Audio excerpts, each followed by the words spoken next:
game tonight with the stakes as high as they could be. Well, PSG won the French Cup final last weekend and did so without either Gigi Donnarumma or Kavicha Kvaratskhelia playing a single minute, but both start tonight, of course, replacing Safanov and Barcola. William Pacho and Ashraf Hakimi have now started every Champions League game this season. Top scorer Ousmane Dembélé. Well, key players were rested against Como in Inter's final league game to get them ready for tonight. So the likes of Acerbi, Bastoni, Barella and Martinez all return, the core of this Inter team.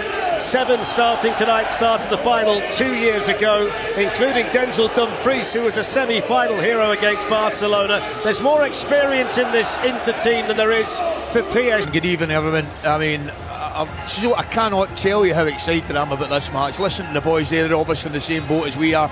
We just want to get things underway. We can't argue. The two teams that we're going to watch tonight have been excellent in the tournament, absolutely excellent, particularly in the latter stages.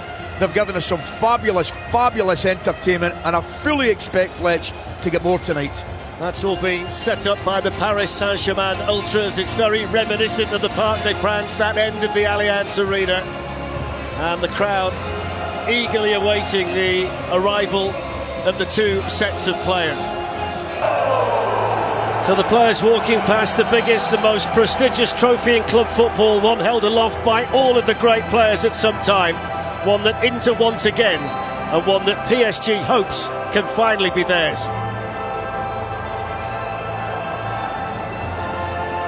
So the players are ready for the most iconic anthem in football on the biggest night of the season. Would be historic for this group of players and their coach, Luis Enrique.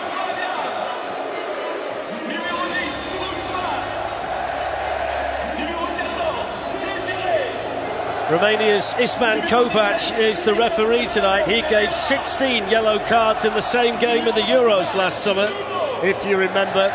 Let's hope he has a quieter night here in Munich. That's the Inter Milan captain Lautaro Martinez, and Marquinhos, who's played more games than any other player in the history of Paris Saint-Germain, is their skipper. Well, both teams have found heroes along the way. Both have been involved in big games with dramatic outcomes. It's the 7th final for Inter and a 2nd for PSG. And it's a wonderful stadium for the final, one of the best in the whole of Europe. And it's a picture here tonight in Munich. PSG chasing history as well as a treble. Inter want to be the first Italian team for 15 years to be European champions. And the stage is well and truly set.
Làm được cái làm gì, cứ phải sang đây làm gì? Cháu cần miệng nhiều việc lắm, cháu cần đi làm đấy, ai làm công việc của cháu? Cứ cố gắng giúp bà tí mà tôi đi thuê mãi không được, mà nguyên người không biết bơi cả. Bây giờ nhỡ đâu mà nó xa chân trong đấy, nước lên đến đây tao cũng không lội được, mà nhỡ đi chết đuối cái là nguy hiểm. Bà kéo cá thì bà phải bơm ao đi rồi, và bơm cạn ao thì bà phải kéo được.